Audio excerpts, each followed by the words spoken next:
Oi pessoal, me chamo Carolina, sou coordenadora da equipe do Contencioso Tributário do Molina Advogados e hoje eu vou falar um pouquinho com vocês sobre a exclusão das contribuições sociais da base de cálculo do Imposto sobre Serviços, o ISS. Em um dos meus vídeos anteriores, a gente abordou a exclusão do ICMS da base de cálculo da CPRB e os possíveis impactos dessa decisão na tese central referente à exclusão do ICMS da base de cálculo do PIS e da COFINS. Se você quiser acessá-lo, ele está no nosso canal no YouTube e no nosso perfil do Spotify. Hoje nós vamos conversar sobre outra tese filhote, que decorre dessa tese central, que é a exclusão das contribuições sociais da base de cálculo do ISS. Antes de seguir com o tema principal, vale fazer um parênteses e explicar brevemente o que são as contribuições sociais.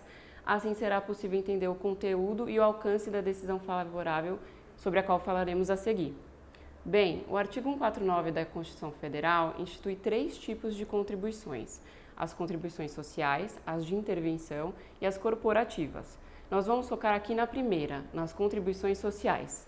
Esse tipo de contribuição se subdivide em outros 3 tipos: as contribuições sociais gerais, contribuições previdenciárias e as outras da Seguridade Social. Agora nós vamos focar nessa última, nas contribuições sociais da Seguridade Social. Essas contribuições têm por objetivo custear a assistência social e a saúde pública. É nessa categoria de contribuição que estão o PIS e a COFINS, que são contribuições que focam no faturamento. E de forma simples, podemos dizer que o faturamento é o documento representativo da venda já consumada ou do serviço já prestado, por meio do qual o vendedor vai exigir do comprador o pagamento correspondente, caso ele ainda não tenha sido quitado.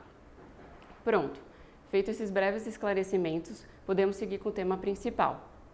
Recentemente, uma empresa do ramo da construção civil obteve uma liminar proferida pela 18ª Câmara do Direito Público do TJ de São Paulo para garantir seu direito de excluir o PIS e a COFINS da base de cálculo do ISS. Em linhas gerais, nessa ação, a empresa utilizou o conceito de faturamento receita bruta já definidos pelo STF e aplicou esse racional também ao cálculo do ISS.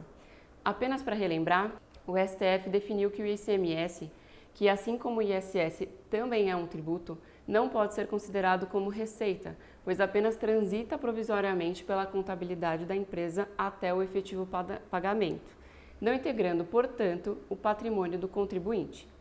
Assim, utilizando o mesmo raciocínio do STF, o TJ de São Paulo pontuou que o faturamento se restringe às receitas provenientes do objeto social da empresa e que integram o seu patrimônio, sem computar valores transitórios. Logo, o PIS e a COFINS não podem integrar a base de cálculo do ISS. Mas apesar disso, a legislação de ISS dos municípios, dentre eles Campo Grande, Belém, São Paulo e Jundiaí, prevêem que a base de cálculo do ISS é o preço do serviço representado pela receita bruta.